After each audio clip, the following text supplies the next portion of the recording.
Welcome back. This is Jack, and this is the Geek's Perspective. That is David Heller, also known as Legion. He is the son of Xavier and Moria McTaggart. Back when I was first introduced to him, he was considered one of the most powerful psychics. All mental abilities were his to begin with. He had pyrokinesis, telekinesis, telepathy, you named it, he had it. The problem, recently they've changed his powers to being he constantly manifests new powers.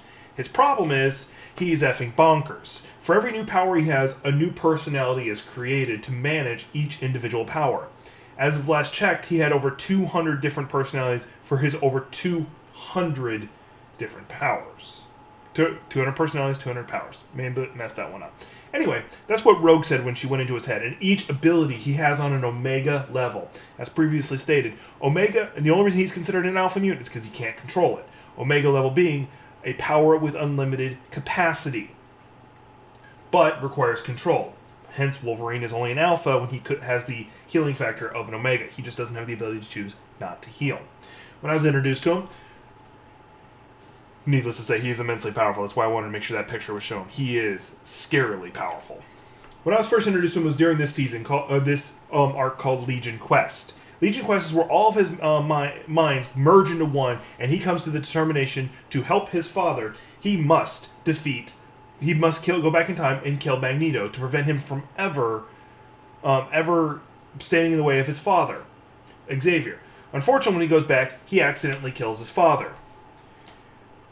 Xavier calmly and politely asks Magneto to take over for him. This creates the timeline known as Age of Apocalypse, which gave us X-Man, and also a lot of Dark Beast, and gave us a lot of interesting intrigue about characters who they still are going to be, regardless of environment.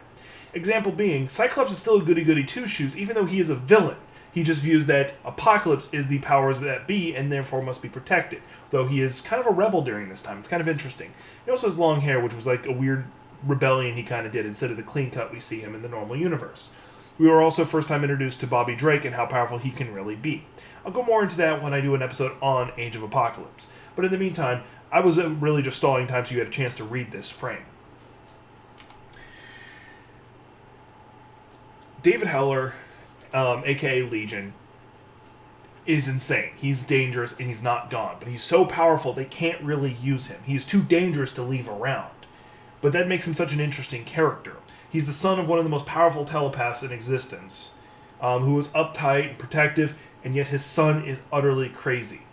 Noticeable characteristics is his hair, for instance. No matter what you do, you cannot style it. I think it's his telekinesis that just keeps putting it right back up there.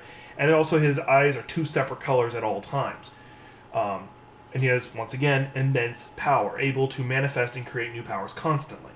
What this means, no idea. How dangerous he is? Yes. It would probably take somebody of the Phoenix category, or X-Man, or Franklin Richards to really beat him, if he were to have control and focus, which thankfully he does not have. So, this has been Jack with the Geek's Perspective. I do appreciate you watching my videos, and I hope you like it. Please like, subscribe, and share, and stay tuned for an Age of Apocalypse video. That should be coming out tomorrow. Thank you very much, and take care of yourself during this quarantine.